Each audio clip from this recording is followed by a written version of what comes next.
Frank gave her a small bow. "That I have, my dear." Maggie laughed. She loved his occasional formality. "See you soon, no doubt," she added, and with a small wave, set off in the general direction of where she thought her car might be. She turned up the collar of her coat, but once away from the shelter of the building, it offered little protection from the sleet-like rain that assaulted the skin of her cheeks with hundreds of tiny, icy arrows.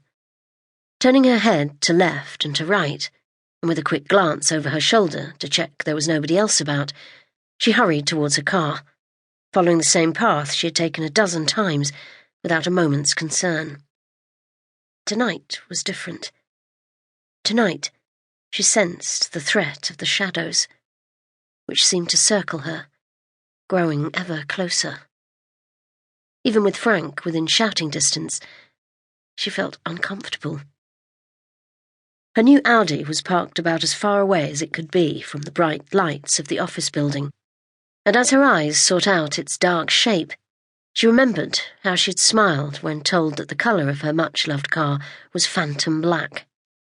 Now it seemed more like an omen, as it merged seamlessly into the moonless night.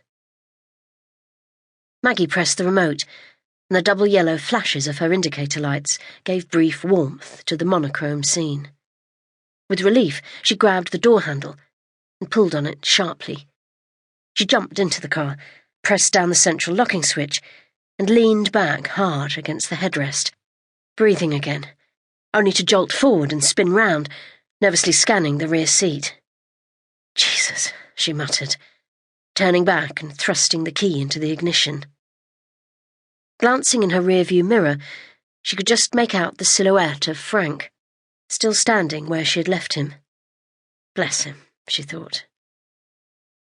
She knew her fears were irrational, but today she had met the devil himself, and he had warned her of something, but she had no idea what. She was an experienced defence lawyer, but the firm she had worked for in Suffolk, where they had lived until recently, dealt with the tamer end of the criminal spectrum, and the villains had seemed so normal. She had longed to work on more complex cases, but with the exception of one or two infamous cases for which nobody had as yet been charged, serious crimes there were few and far between. This man today, though, Alf Horton, was the worst she had ever met. "I'm so pleased to meet you, Maggie," he had said, holding out his hand to shake hers.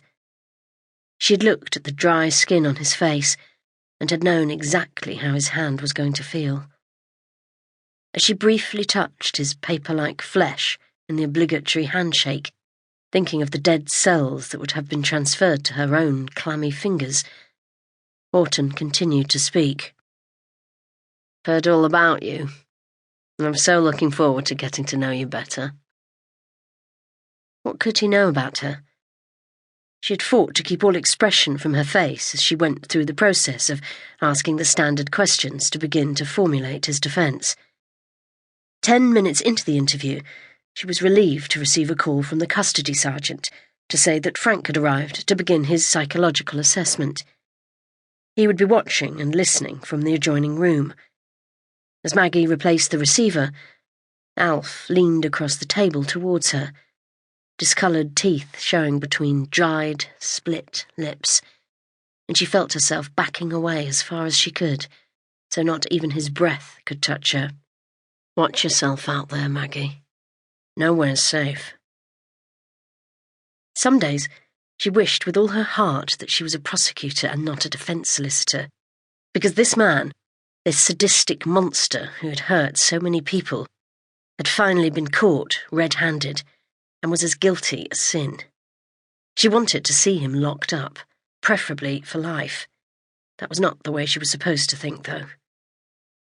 Manoeuvring out of the car park and onto the busy, wet streets of central Manchester, she kept seeing the eyes of her client, as flat and dark as twin disused railway tunnels, daring her to explore their chilling depths.